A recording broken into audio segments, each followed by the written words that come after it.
Welcome to My Books and Storytime by mybooksandstorytime. Let's explore. In the grim streets of 19th century England, amidst the soot-covered buildings and harsh realities of industrial London, a frail and innocent boy named Oliver Twist comes into the world. His birth is anything but ordinary. His mother, a mysterious young woman, gives birth to him in a workhouse and dies almost immediately after, leaving Oliver an orphan from his very first breath. With no family, no wealth, and no name beyond the one given to him arbitrarily, Oliver is thrown into the cruel world of Victorian poverty. But this is not just the story of a poor orphan.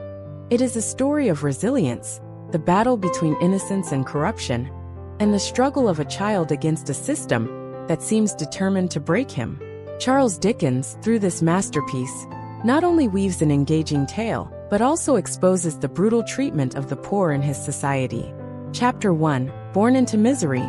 Oliver's early years are spent in a workhouse, a place meant to provide shelter to the poor but in reality, a place of suffering, where hunger and mistreatment are everyday experiences. The workhouse authorities view orphans as burdens rather than children, and food is scarce. One of the most iconic moments in literature takes place here, when Oliver, desperate with hunger, dares to ask for more food. "Please, sir, I want some more." The audacity of this simple request sends shockwaves through the workhouse. How dare a mere orphan ask for more? Oliver is labeled as rebellious and ungrateful. As punishment, he is sent away, sold off like an unwanted possession to an undertaker, Mr. Sowerberry. Chapter 2. Life under the undertaker. At the undertaker's, Oliver faces more cruelty.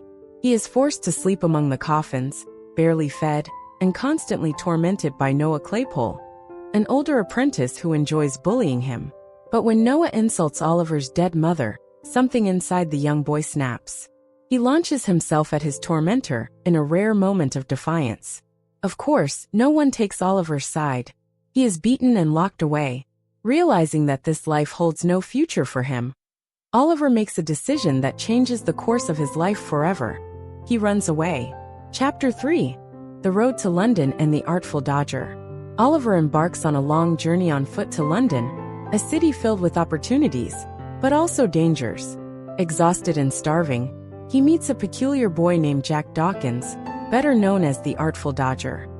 Dodger is charismatic, street-smart, and surprisingly friendly. He offers Oliver food and shelter, taking him to meet his family. But this is no ordinary family. It is a gang of pickpockets run by an old cunning man named Fagin. Oliver, naive and hopeful, does not realize the nature of his new companions.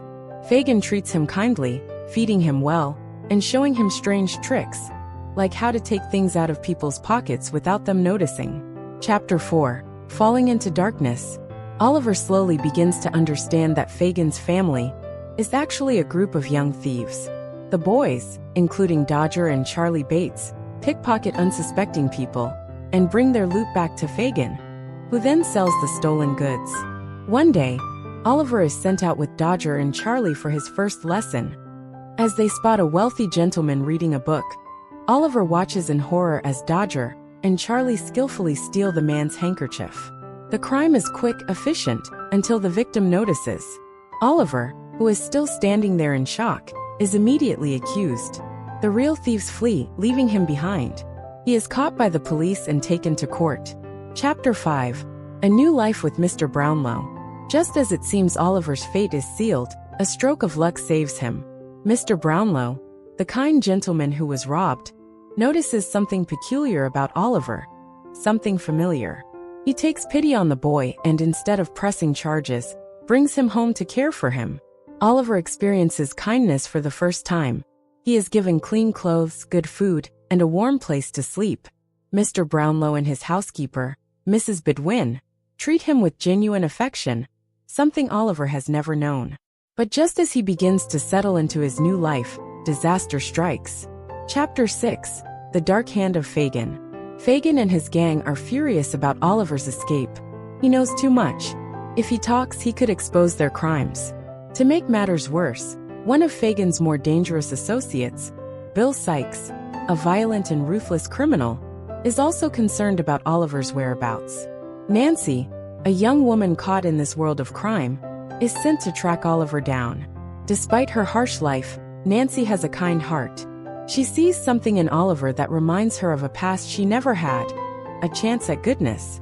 Unfortunately, she has no choice. With the help of Dodger and Sykes, Oliver is kidnapped and dragged back into the underworld. Chapter 7, A Descent into Crime. Now under Sykes' control, Oliver is forced into an even darker world. Sykes plans to use him for a house robbery. The idea is simple. Since Oliver is small, he can slip through a window and open the door from inside.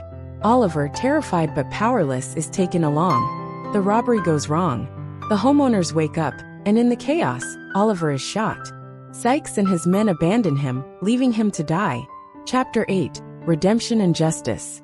Miraculously, Oliver is found and cared for by the very people whose house Sykes tried to rob. Mrs. Maylai and her adopted daughter Rose. These women, like Mr. Brownlow, see the goodness in Oliver and take him in. Meanwhile, Nancy, who has grown increasingly guilty about Oliver's suffering, makes a dangerous decision. She secretly meets Mr. Brownlow to tell him the truth, that Oliver is innocent and in danger. But Sykes finds out about Nancy's betrayal. In a fit of rage, he brutally murders her. His crime does not go unnoticed. London's criminal world turns against him, and as he tries to escape, he falls to his death. Fagin too meets his end. He is arrested and sentenced to hang. Oliver at last is free. Final thoughts. At its heart, Oliver Twist is more than just a story about an orphan. It is a scathing critique of Victorian society. Dickens highlights the cruelty of workhouses, the failure of the justice system, and the exploitation of the poor. But he also weaves a tale of hope, proving that even in the darkest places, kindness and redemption can exist. Oliver represents innocence in a world determined to corrupt him. Through characters like Mr. Brownlow, Rose Maylai, and even Nancy, Dickens reminds us that goodness still exists, even among thieves and criminals.